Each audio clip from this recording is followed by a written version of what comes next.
O Evangelho como me foi revelado por Maria Valtorta. Capítulo 48. João e Tiago falam a Pedro sobre o encontro com o Messias.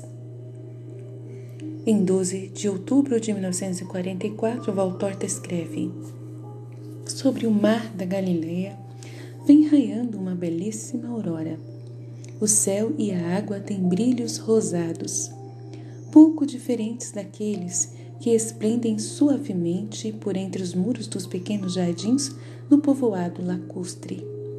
Jardins dos quais se elevam e se deixam ver, quase lançando-se sobre as vielas, as frondes despenteadas e vaporosas das árvores frutíferas.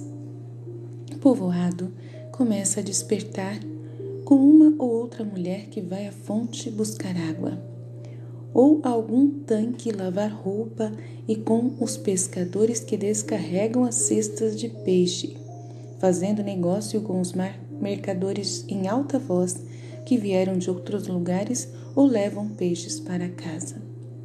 Eu disse um povoado, mas não é tão pequeno. É um tanto humilde, ao menos do lado que o vejo, embora vasto e extenso na parte mais longa do lago. João aparece no fim de uma pequena estrada, indo apressado em direção ao lago. Tiago segue, mas muito mais calmo. João olha os barcos que já chegaram à margem, mas não vê aquele que está procurando. Agora ele acaba de enxergá-lo, mas está a algumas centenas de metros da beira, atento às manobras para atracar, e grita bem alto, levando as mãos à boca com um longo "oé", que deve ser um sinal combinado entre eles. E depois, quando percebe que o ouviram, agita os braços em gestos largos que indicam: vinde, vinde. Os homens do barco, pensando quem sabe o que, agarram os remos e o barco vai mais veloz do que uma vela, que eles amainaram, talvez para conseguirem ir mais depressa. Quando estão a alguns metros da margem, João não espera mais. Tira o manto e a veste longa e os lança sobre a praia, tira as sandálias, levanta a túnica, tendo-a segura com uma mão quase à virilha, e entrando na água vai ao encontro dos que estão chegando. Por que vós dois não viestes? Pergunta André. Pedro, amuado, não diz nada. E tu, por que não vieste comigo? E o Tiago? Responde João a André: eu fui pescar. Não tenho tempo a perder. Tu desapareceste com aquele homem. Eu te havia feito um sinal para que fosses, é ele mesmo.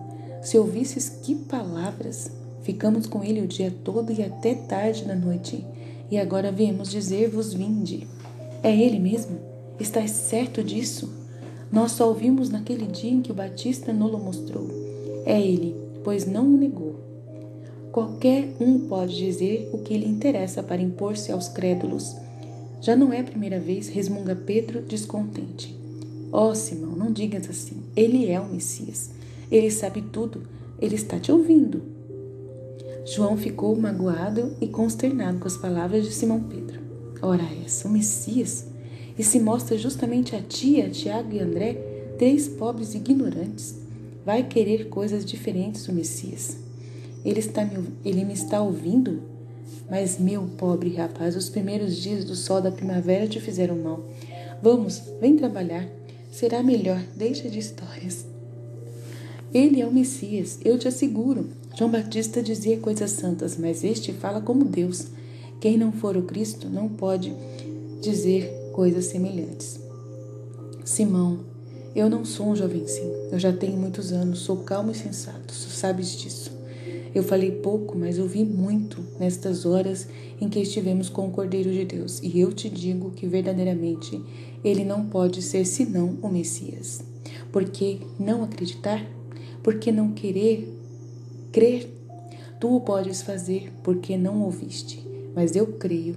Somos pobres e ignorantes? Ele bem disse que veio para anunciar a boa nova do reino de Deus, do reino da paz aos pobres, aos humildes, aos pequenos, mais do que os grandes. Ele disse: os grandes já têm suas delícias.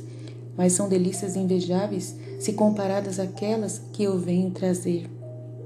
Os grandes já têm seu modo de chegar a compreender somente pela força do estudo, mas eu venho aos pequenos de Israel e do mundo, aqueles que choram e esperam, aqueles que procuram a luz e têm fome do verdadeiro maná. Não é pelos doutos que a luz e os alimentos são doados, pois o que eles dão é somente opressão, escuridão, prisão e desprezo.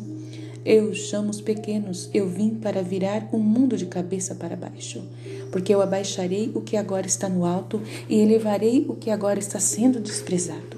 Quem quer verdade e paz, quem quer vida eterna, venha a mim. Quem ama a luz, venha. Eu sou a luz do mundo. Não foi assim que lhe disse João? Tiago falou de modo calmo, mas comovido. Sim, e ele disse ainda: o mundo não me amará. O grande mundo, porque se corrompeu com vícios e comércios idolátricos. O mundo, aliás, não me quererá, porque como filho das trevas não ama a luz. Mas a terra não é feita só de grande mundo. Nela existe aqueles que, mesmo estando misturados com todos, do mundo não são. Há alguns que são do mundo, porque nele foram aprisionados como os peixes pela rede. Ele falou justamente assim, porque nós estávamos conversando à margem do lago, e ele apontava as redes que vinham arrastadas com os peixes para a praia. Disse mais: vede, nenhum daqueles peixes queria cair na rede. Também os homens intencionalmente não iriam querer cair como presas de Mamon, nem mesmo os mais malvados, porque estes, pela soberba que os cega, não creem que não têm o direito de fazer o que fazem. O verdadeiro pecado deles é a soberba. Deste pecado nascem todos os outros. Mas aqueles que não são completamente maus, ainda mais não iriam querer ser de Mamon. Eles caem por leviandade, por um peso que os arrasta para o fundo, que é a culpa de Adão. Eu vim para tirar aquela culpa e para dar, na esperança da hora da redenção, uma tal força aos que em mim crerem, que será capaz de livrá-los do laço que os prende, tornando-os livres para me seguirem, à luz do mundo. Mas então, se ele falou mesmo assim, é preciso irmos para ele logo. Pedro disse. Pedro, com seus impulsos tão sinceros que me agradam tanto, de repente decidiu. Já vai começando a fazer o que decidiu, apressando-se a acabar os trabalhos de descarga, pois o barco já chegou à margem, e os empregados já o puxaram para fora d'água, descarregando também as redes, as cordas e o velame.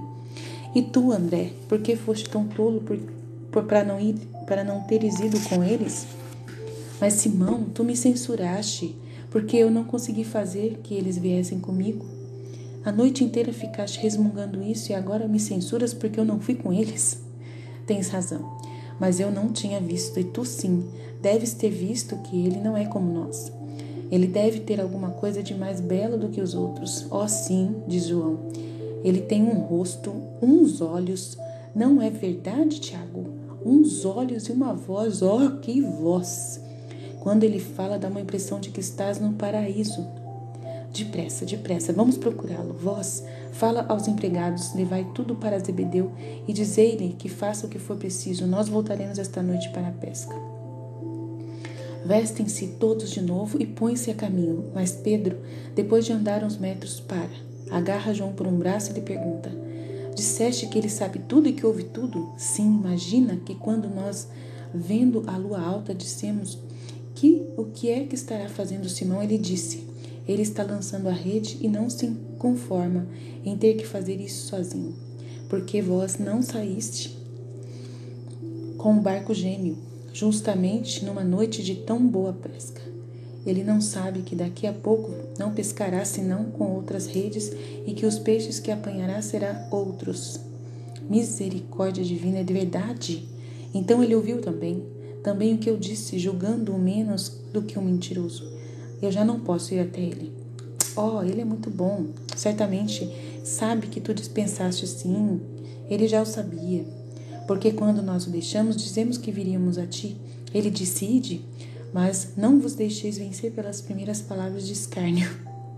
Quem quer vir comigo deve saber ter a cabeça erguida diante das zombarias do mundo e das proibições dos parentes. Porque eu estou acima do sangue da sociedade e triunfo sobre eles e quem está comigo também triunfará eternamente. E disse também: sabeis falar sem medo. Quem vos ouvir, virá, porque é homem de boa vontade. Ele falou assim, então eu vou. Ele falou assim, então eu vou. Enquanto estamos indo, onde ele está? Em uma pobre casa. Deve ser de pessoas amigas. Mas ele é pobre? É um operário de Nazaré. Assim ele disse. E de que vive agora, se não está mais trabalhando? Não lhe perguntamos.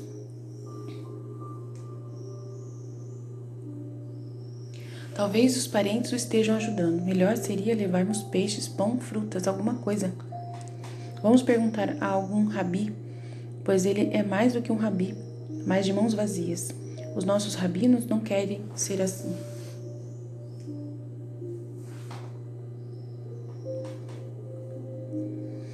Mas ele quer. Não tínhamos mais do que 20 moedas, eu e o Tiago juntos, e oferecemos a ele, como é costume fazer com os rabinos. Mas ele não as queria. Nós então insistimos, ele disse: Deus vos restitua de bênçãos nos pobres, vinde comigo, e prontamente as distribuiu aos pobrezinhos. Ele sabia onde moravam.